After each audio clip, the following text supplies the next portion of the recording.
స్వాగతం. ఈరోజు మనం ఆదికాండములోంచి ఒక చాలా ఆసక్తికరమైన కథనాన్ని లోతుగా చూడబోతున్నాం. ఇది చాలామందికి తెలిసే ఉంటుంది. యాకోబు, రాహేలు, లాబాను ఇంకా లేయా వీరి చుట్టూ తిరిగే కథ అన్నమాట. మన ఆధారం బైబుల్లోని ఆదికాండము సరిగ్గా 29వ అధ్యాయం. కథలోకి వెళ్లే ముందు కొంచెం నేపథ్యం చూద్దాం. యాకోబు తన అన్న ఏశావు నుండి తప్పించుకొని తల్లి చెప్పిందని బంధువుల కోసం బయలుదేరి మెసొపొటేమియాలోని హారానుకు వస్తాడు. అక్కడ ఒక బావి దగ్గర అనుకోకుండా తన జీవితాన్ని పూర్తిగా మార్చేసిన సంఘటన జరుగుతుంది. అదేంటంటే తన మేనమామ కూతురు రాహేల్ను మొదటిసారి కలవడం.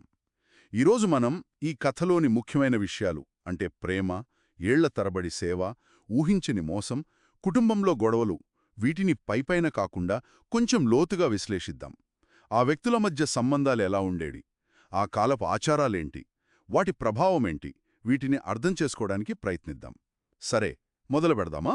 యాకోబు అలా ప్రయాణం చేస్తూ తూర్పు దేశానికి చేరుకుంటాడు. అక్కడొక పొలంలో బావి, దాని చుట్టూ 3 గొర్రెల మందలు సేద తీరుతూ కనిపించాయి. అవును. ఆ బావి మీద ఒక పెద్ద రాయుంది మూతలాగా. అది అందరూ కాపర్లొస్తేగాని తీరని కూడా తెలుసుకుంటాడు. నిజమే. ఆ కాలంలో ముఖ్యంగా ఆ ఎడారిలాంటి ప్రాంతాల్లో బావులు అంటే అవి ప్రాణాధారం కదా, కేవలం నీళ్ల కోసమే కాదు. అవును. అవి ఒక రకంగా సోషల్ మీటింగ్ పాయింట్స్ లాంటివి అన్నమాట. కాపర్లందరూ అక్కడ కలుసుకుంటారు, మాట్లాడుకుంటారు.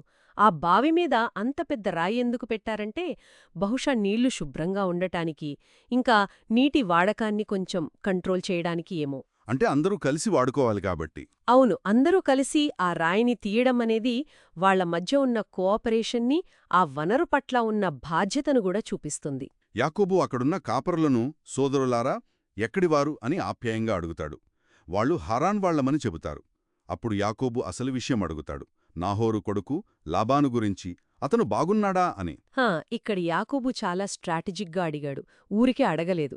ఎందుకంటే లాబాను యాకోబు తల్లి రిబ్కాకు స్వయాన అన్న. అవును, వాళ్ళమ్మ పంపించింది అక్కడికి.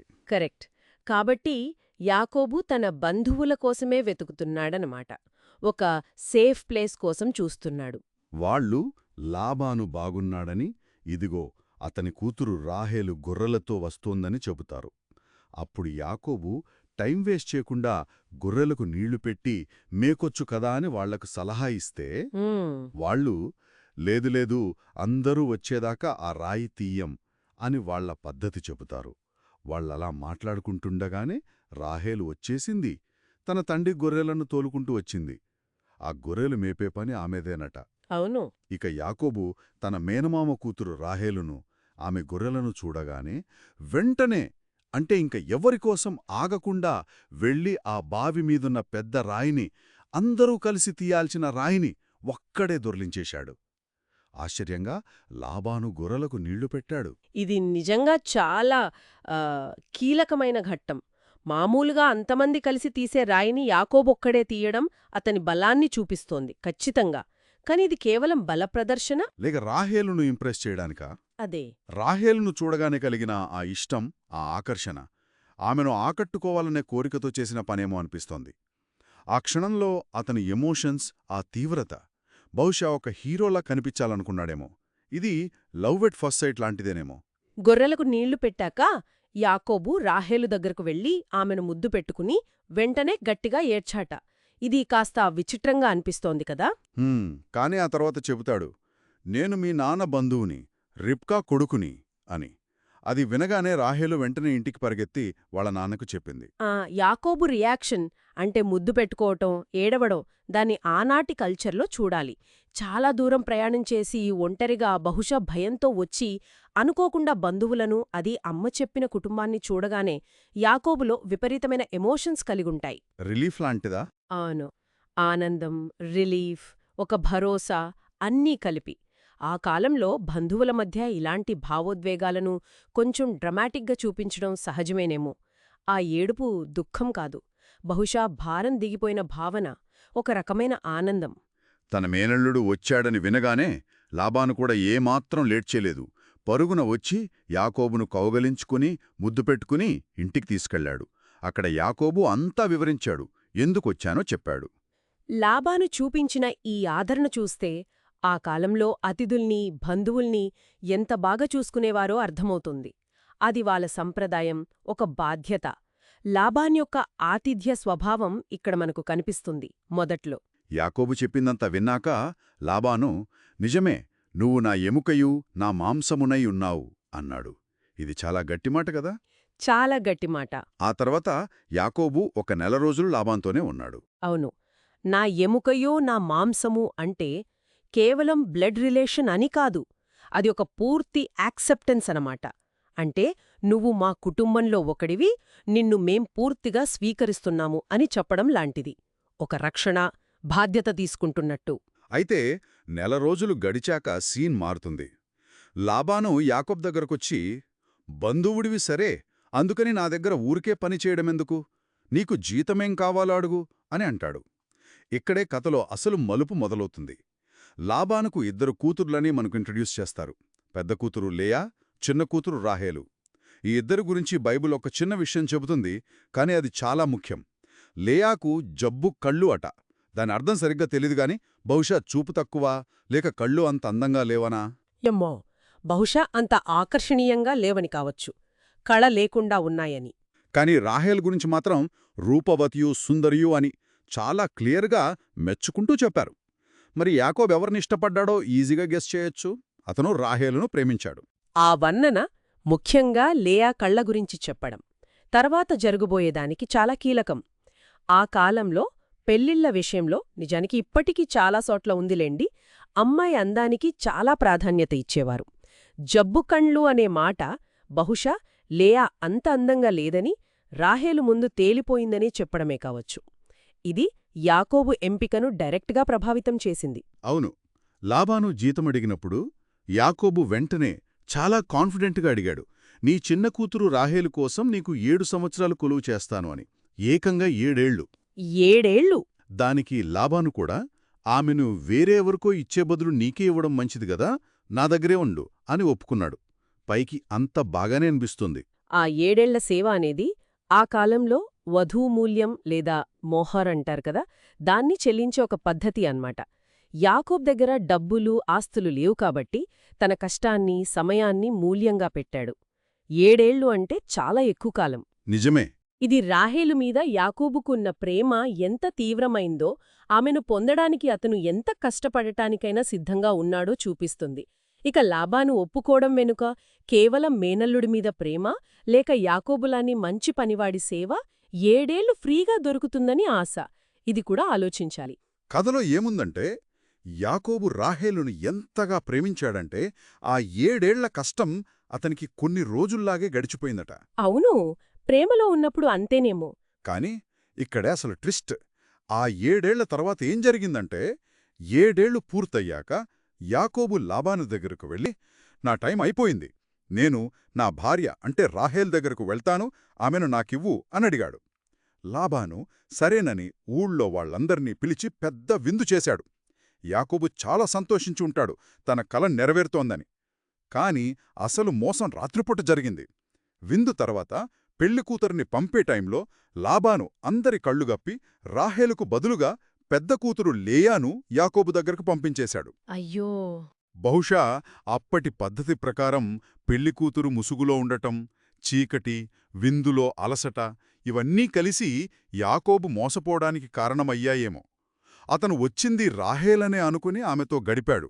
ఉదయం లేచి చూసేసరికి తన పక్కనున్నది రాహేలు కాదు, లేయా అని తెలిసి యాకోబు షాక్.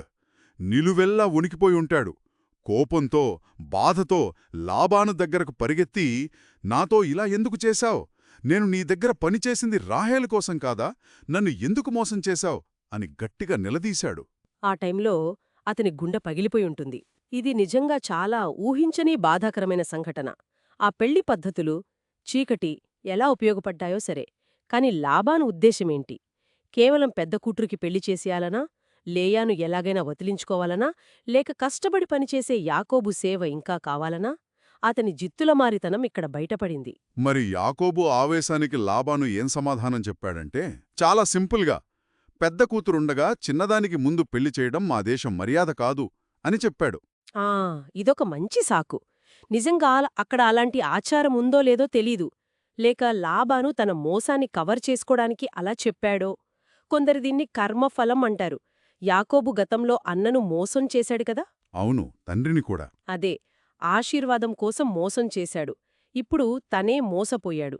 తను చేసిన దానికి ఫలితం అనుభవించాడు అని కూడా అంటారు. ఏదేమైనా లాబాను చాలా తెలివైనవాడు, నెగటివ్ సెన్స్లో. మోసం చేసిందే కాకుండా లాబాను వెంటనే యాకోబు వీక్నెస్ను అంటే రాహేలు మీద ప్రేమను వాడుకొని ఇంకో డీల్ పెట్టాడు. సరేలే, ముందు లేయాతో ఈ పెళ్లివారం పూర్తి చెయ్యి, అది అయిపోగానే రాహేలును కూడా నీకిస్తా. కాని ఆమె కోసం నువ్వు నాకు ఇంకో 7 ఏళ్లు కొలువు చెయ్యాలి అని కొత్త కండిషన్ పెట్టాడు. అమ్మో, ఇది మరీ ఘోరం. లాబాను యాకోబును పూర్తిగా తన కంట్రోల్లో పెట్టుకున్నాడు. కాని రాహేల్ మీద ఉన్న ఆ పిచ్చి ప్రేమ యాకోబుని ఈ షరతుకు కూడా ఒప్పుకునేలా చేసింది. ఇంకో 7 ఏళ్లు, మొత్తం 14 ఏళ్లు ఒక భార్య కోసం. అంటే రాహేల్ మీదెంత ప్రేముందో చూడండి. నిజమే. కాని అదే టైంలో అతను ఇంకో 7 ఏళ్లు లాబాను దగ్గర బానిసలా ఉండిపోయాడు. ఆ కాలంలో ఎక్కువ మంది భార్యలు ఉండటం కొన్ని చోట్ల ఓకే అయినా ఈ పరిస్థితి చాలా ట్రాజిక్గా ఉంది. యాకోబు రాహేల్ కోసమే కాబట్టి సరేనన ఒప్పుకుని అలాగే చేశాడు. లేయాతో ఆ వారం పూర్తవగానే లాబాను మాట ప్రకారం రాహేల్ను కూడా యాకోబుకు భార్యగా ఇచ్చాడు. అంతేకాదు, తన దాసీలు జిల్పాను లేయాకు, బిల్హాను రాహేలుకు పనివాళ్లుగా ఇచ్చాడు. యాకోబు తాను ప్రేమించిన రాహేల్ను పెళ్లి చేసుకున్నాడు. కాని బైబుల్లో చాలా స్పష్టంగా రాశారు, అతడు లేయాకంటే రాహేలును బహుగా ప్రేమించెను. ఈ తేడా చూపించడం ఇదే తర్వాత ఆ ఫ్యామిలీలో పెద్ద సమస్యలకు కారణమైంది. ఖచ్చితంగా. ఒకే భర్త, 2 భార్యలు, అందులో ఒకరి మీద ఎక్కువ ప్రేమ, ఇంకొకరి మీద నిర్లక్ష్యం. ఇది ఇంట్లో అసూయ, పోటీ, బాధలు ఇలాంటివి పెంచక తప్పదు. లేయా రాహేలు మధ్య, తర్వాత వాళ్ల పిల్లల మధ్య వచ్చిన గొడవలకు, ఇజ్రాయేలు గోత్రాల మధ్య వచ్చిన కొన్ని విభేదాలకు కూడా ఇదే మూలమని చెప్పొచ్చు. దీని ఎఫెక్ట్ తర్వాత కథల్లో స్పష్టంగా కనిపిస్తుంది. కథ ఇక్కడితో ఆగలేదు, ఇంకో టర్న్ తీసుకుంది.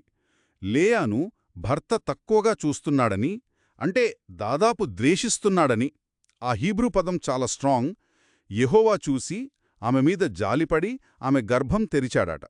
అంటే ఆమెకు పిల్లలు పుట్టేలా చేశాడు. కాని యాకోబు ఎక్కువగా ప్రేమించే రాహేలు మాత్రం గొడ్రాలుగా ఉండిపోయింది. పిల్లలు లేరు. ఇది ఆమెకు చాలా బాధ కలిగించింది. బైబిల్ కథనం ప్రకారం ఇదొక దైవజోక్యంలాగా, ఒక బ్యాలెన్స్ తీసుకురావడంలాగా కనిపిస్తుంది. ఆ కాలంలో పిల్లలు, ముఖ్యంగా కొడుకులు, ఒక స్త్రీకి ఫ్యామిలీలో, సొసైటీలో గౌరవాన్ని, సెక్యూరిటీని ఇచ్చేవారు. పిల్లలు లేకపోవడం అనేది పర్సనల్ బాధే కాదు, అదొక సోషల్ స్టిగ్మా లాంటిది, దేవుడి శాపం అని కూడా అనుకునేవాళ్లు. ఈ పరిస్థితి రాహేలుకు భరించలేని బాధను, లేయా మీద అసూయను కలిగించింది. దానికి భిన్నంగా లయా పరిస్థితి మారింది. ఆమె ఒకరి తర్వాత ఒకరు 4 కొడుకుల్ని కన్నది. ఇక్కడ బాధాకరమైన విషయమేంటంటే, ఆమె ప్రతి కొడుకుకి పెట్టిన పేరు ఆమె మనసులోని ఆవేదనను, భర్త ప్రేమ కోసం ఆమె పడే ఆరాటాన్ని చూపిస్తోంది. మొదటి కొడుకుకి రూబేను అని పెట్టింది, అంటే ఇదిగో కొడుకు, లేదా దేవుడు నా కష్టం చూశాడు అని. ఈ కొడుకు వల్లైనా భర్త నన్ను ప్రేమిస్తాడేమో అని ఆశ. పాపం. రెండో కొడుకు షిమ్యోను, అంటే వినెను, నేను ప్రేమించబడట్లేదని దేవుడు నా మొర విన్నాడని నమ్మకం. మూడో కొడుకు లేవి, అంటే హత్తుకొనును. ఇప్పుడు 3 కొడుకులు పుట్టారు. ఇకనైనా నా భర్త నాతో ఉంటాడు, నన్ను ఇష్టపడతాడు అని ఆమె ఆశ. కాని బహుశా అలా జరగలేదు. అందుకే 4గో కొడుకు పుట్టినప్పుడు యూదా అని పెట్టింది, అంటే స్తుతి. ఈసారి బహుశా భర్త ప్రేమ కోసం ఆశ వదిలేసి కేవలం దేవుడికి థాంక్స్ చెప్పాలని, ఆయన్ని ప్రైజ్ చేయాలని అనుకున్నట్టుంది. ఆ తర్వాత ఆమెకు పిల్లలు పుట్టడం ఆగిపోయింది కొంతకాలం. ఆ పేర్లు, అవి కేవలం పేర్లు కాదు, అవి లేయా డైరీ లాంటివి. ఆమె లోపల ఎంత సంఘర్షణ అనుభరించిందో, భర్త ప్రేమ కోసం ఎంత తపించిందో, ప్రతి బిడ్డతో ఎంత ఆశ పెట్టుకుందో, తర్వాత ఎంత నిరాశపడిందో, అదే సమయంలో దేవుడి మీద ఆమెకున్న నమ్మకాన్ని కూడా చూపిస్తాయి. ప్రతి పేరు వెనుక ఒక కథ, ఒక ఆశ, ఒక కన్నీటి బొట్టున్నాయి. ఇది లేయా క్యారెక్టర్కి చాలా డెప్తిస్తుంది. ఆమె కేవలం ప్రేమించబడని భార్య కాదు, అంతకంటే చాలా ఎక్కువ. కాబట్టి ఈ మొత్తం కథనం నుంచి మనం ఏం నేర్చుకోవచ్చు? ప్రేమ కోసం మనిషి ఎంతకైనా తెగిస్తాడని, ఎంత కష్టమైనా భరిస్తాడని యాకోబు 14 ఏళ్ల సేవ తెలుస్తుంది. అదే సమయంలో మనుషుల మధ్య మోసం, స్వార్థం, లాభాను పనులు ఎలా ఉంటాయో, వాటి ఫలితాలు ఎంత దారుణంగా ఉంటాయో చూశాం. ఒకే భర్త, ఇద్దరు అక్కాచెల్లెళ్ళు. దానివల్ల వచ్చిన అసూయ, పోటీ, బాధ, ఆనాటి పెళ్లి పద్ధతులు, ఒకరి పట్ల చూపిన పక్షపాతం తరతరాల మీద ఎలాంటి ప్రభావం చూపిస్తుందో ఈ కథ చూపిస్తుంది. యాకోబు ప్రేమ, లాబాను మోసం, లేయా వేదన, రాహేలు ఎదురుచూపు ఇవన్నీ మనిషి జీవితంలోని ఎన్నో రంగుల్ని మన ముందు ఉంచుతాయి. కరెక్ట్గా చెప్పారు. ఇందులో ఏ పాత్ర కూడా పూర్తిగా మంచి లేదా పూర్తిగా చెడ్డ అని చెప్పలేం. యాకోబు, లాబాను, లేయా, రాహేలు ప్రతి ఒక్కరికీ వాళ్ళ కారణాలు, కోరికలు, బలాలు, బలహీనతలున్నాయి. వాళ్ల నిర్ణయాలు, పనులే ఈ కథను ఇంత రియలిస్టిక్గా, ఇంత ఇంట్రెస్టింగ్గా మార్చాయి. అంతేకాదు, ఇది కేవలం వాళ్ల కుటుంబ కథ కాదు, ఇది చరిత్రను మార్చిన కథ. ఎందుకంటే ఈ ఇద్దరు అక్కాచెల్లెళ్ళు, లేయా మరియు రాహేలు, ఇంకా వాళ్ల దాసీలు జిల్పా, బిల్హా, వీరి ద్వారానే భవిష్యత్తులో ఇశ్రాయేలు జాతికి మూలమైన 12 గోత్రాల పెద్దలు పుట్టారు. ఇది కుటుంబ కథకున్న చారిత్రక ప్రాముఖ్యతను ఎంతో పెంచుతుంది. మనం ముగించే ముందు వింటున్న వారికి ఒక ఆలోచన రేకెత్తించే ప్రశ్న. యాకోబు తన జీవితంలో ఎదుర్కొన్న ఈ అనుభవాలు, అంటే ఆ పిచ్చి ప్రేమ, 14 ఏళ్ల సేవ, నమ్మినవాడి చేతిలో మోసపోవడం, ఇష్టంలేని పెళ్లి, ఇంట్లో ఈ గొడవలు, సంక్లిష్ట పరిస్థితులు, ఇవన్నీ అతని వ్యక్తిత్వాన్ని ఎలా మార్చి ఉంటాయి, అతని భవిష్యత్తు నిర్ణయాలను, దేవుడితో అతని రిలేషన్షిప్ను ఎలా ప్రభావితం చేసి ఉంటాయి. ఈ అనుభవాల నీడలో అతని తర్వాతి జీవితం ఎలా సాగి ఉంటుంది, దీని గురించి ఆలోచించండి. ఇంతటితో ఈనాటి మన విశ్లేషణ ముగిసింది. మరో ఆసక్తికరమైన అంశంతో, మరిన్ని వివరాలతో మళ్ళీ కలుద్దాం.